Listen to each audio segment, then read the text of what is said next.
What's up? So day 2 is over with at the Olympic Games. I have the 66 kilo category up here. Let's take a look at my predictions versus what actually happened and talk our way through the bracket and some of the amazing upsets that happened. So here on the board, you can see that mine is here on the left, outlined in green. Here's what actually happened on the right. Now, I'm gonna quickly pull out the highlighter here and let's go with a tealish color. That way we can see some of the differences here in the bracket. So first off, right off the rip, we messed up here in the first round because we had the Kazakhstan guy winning. We had the Azerbaijani winning and the Kazakhstan guy won. In the second round, again, another mistake. Verdu won. He actually beat the seeded player, which I guess isn't out of this world. I'm starting to wonder if Iliadis overtrained the Uzbekistan team. Yesterday, the player looked a little flat. Today, he's out in the first round. So some questions are going to arise later on if his athletes are pushed a little too hard in preparation for the games. So as we continue down here, I'm still looking for some good wins, right? I had the Egyptian beating the Brazilian. Obviously, that was way off. So I'm still not even right in Pool A. So let's jump down to Pool B. I've got one. I got the French guy winning. Great. I had the Belarus guy winning, so we get a win there. Mongolia made it through the quarters, so we're doing pretty good there. Abe went all the way through to the final and won. So I'm doing pretty solid in Pool B. That one worked out pretty well in my favor. And Pool C, I don't even want to talk about because Zantaraya did not pull it off. As we can see from the actual results, he had such a battle in that first round. If you didn't see that match, I want you to go back and watch it. He did pull it off, but man, that took everything he had out of him. And you could tell going into the match with the Slovenian, right? I was good there, that he was really strong to start, but then as it went into golden score, or later on in the match, sorry, he didn't go into golden score. It went into the last minute when he just got caught flat-footed. The Slovenian came in for a nice OG and ended Zantaraya's day and his possible at an Olympic medal.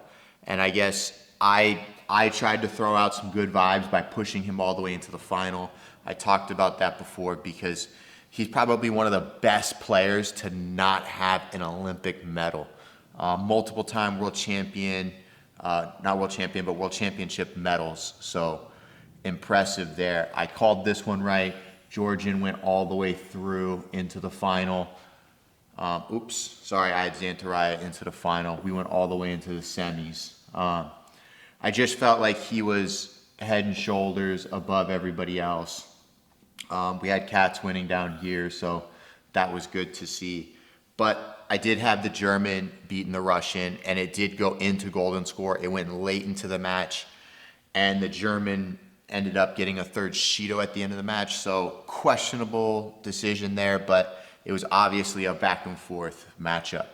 But let's take a look here at the end of the day, right? I had Japan, Ukraine, Georgia, Italy.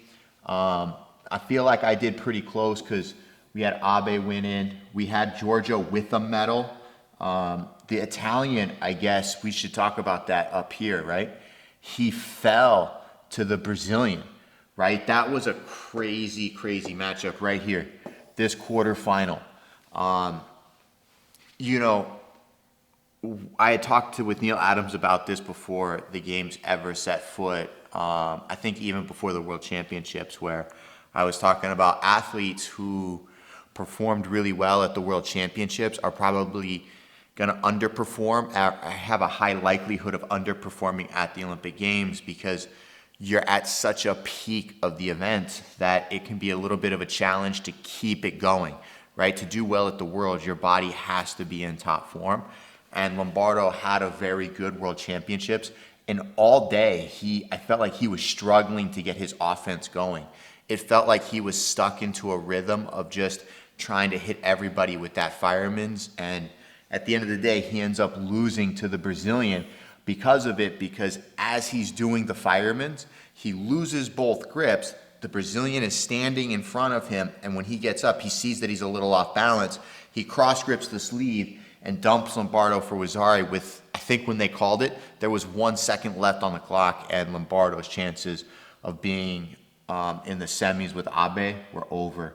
And then when we come down here, right, I still had the Italian down here fighting. He got to the bronze medal in a different path, but I still planned on him getting there. But I also planned on him beating the Korean. So interestingly enough, I had them here in the bronze medal instead of here at the top half.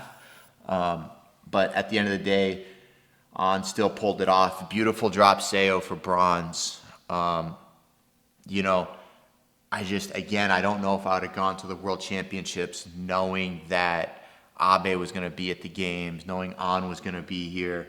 I probably would have given up the World Championship title to be able to focus on this and make sure my body is peaked and ready to go for this particular event.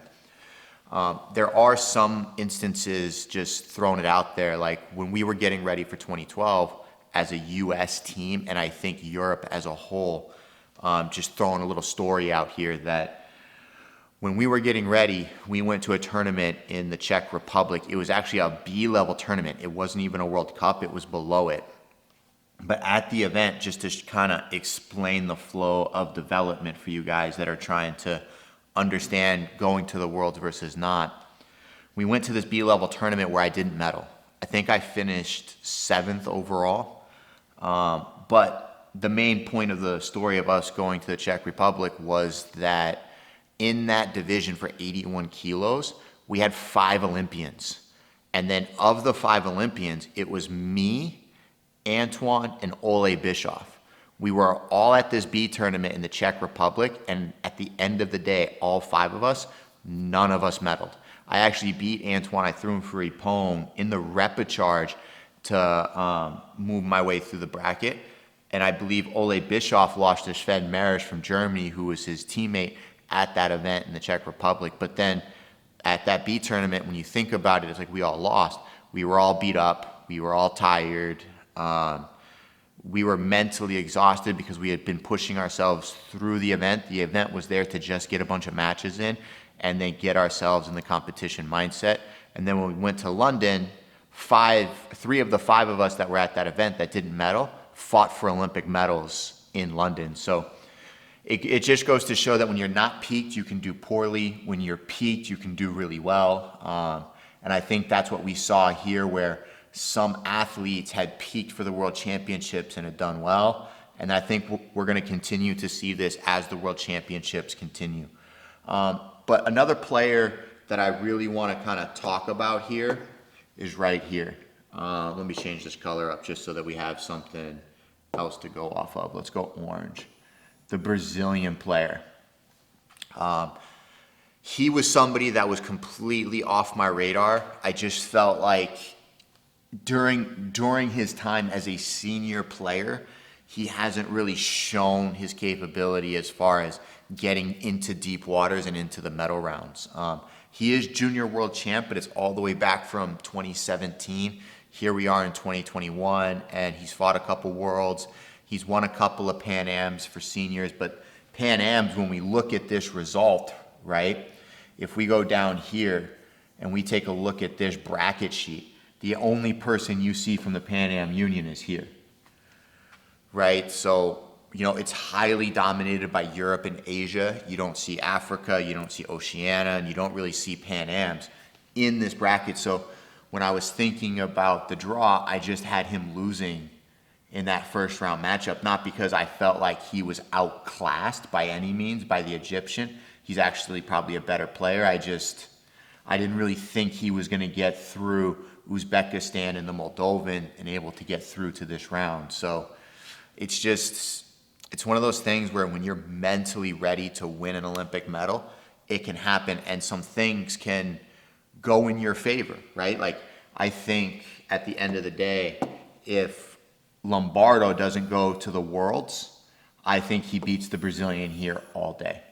That's just mentally in my own head. I think he was just a little flat at the Olympic Games because of his preparation for the Worlds, doing so well at the Worlds, that he just came into this looking a little flat. The other thing to note, if I come over here, right, one of the things I pulled was the Brazilian stats. So as we're looking at this, here's his world championships, right, for juniors. But look at Masters, he's got a 5th. And again, that's a relatively weak Masters. I think we're coming out of COVID for this one, so it's not exactly the strongest. The Grand Slam that he won was actually in Brazil, which I believe was right around the World Championship time frame in 2019. So I don't think it was the strongest. And then it's blank. It's blank. There's not a lot of experience here that would tell you, hey man, this guy's ready to win, an Olympic medal. And if we come down here, here's kind of his path to success, right? So match 1, he fights Egypt, who's 19, right? Golden score, just ekes it out. Match 2, he fights Moldova, 15, golden score.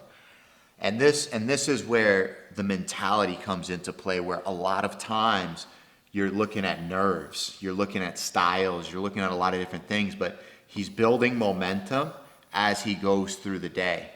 And he's able to actually step up. And because Lombardo makes a big mistake, because he shows up flat, he's able to topple the world number 1 and then make his way into the semifinals, where I'm not so sure he thought he was going to be able to win this match. I think he thought it was going to be competitive.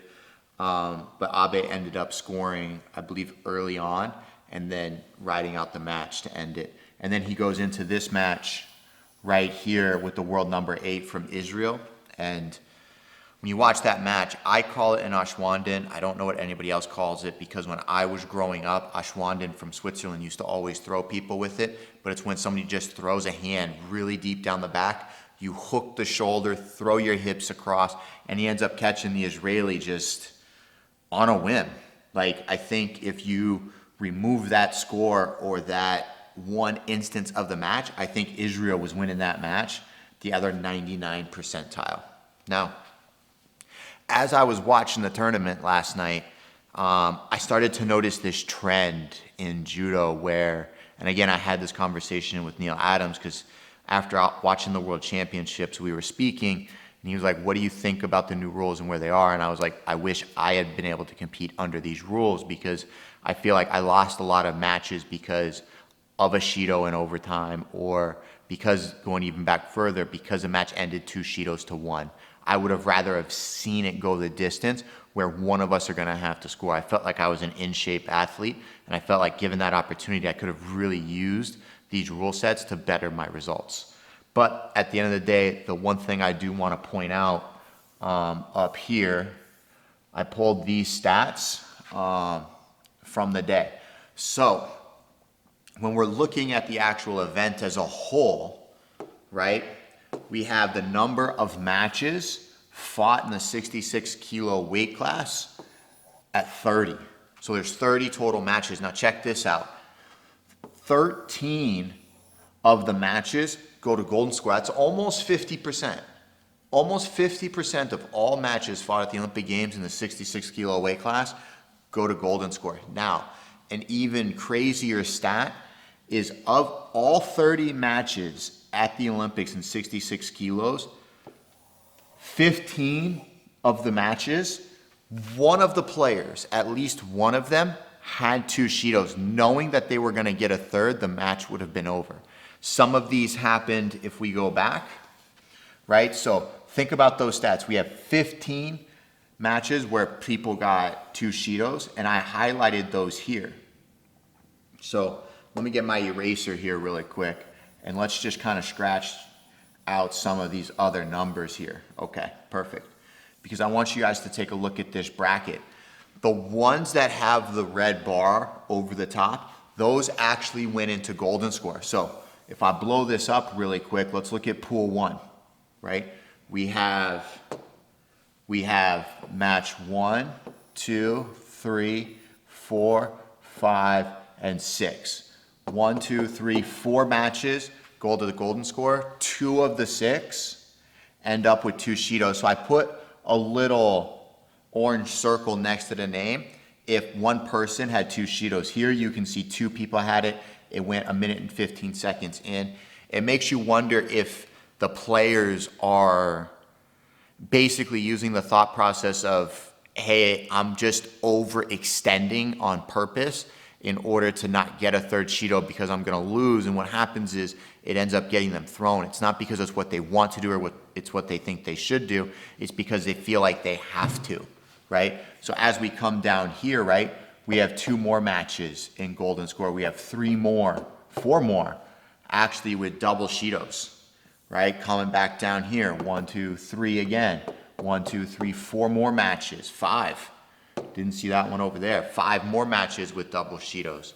Down here, 2 more Golden Score matches, 2 more double Shidos. We come up into the later brackets. Again, you're seeing the same thing with the Golden Scores and double Shidos. Even in the final, right, where he had to get into that final, he ended up with 2 Shidos against the Korean. And it makes you wonder if the Korean just felt like he had to. Then we come down here. Lombardo gets into the final match again in Golden Score again. Wins it actually on 3 Shidos.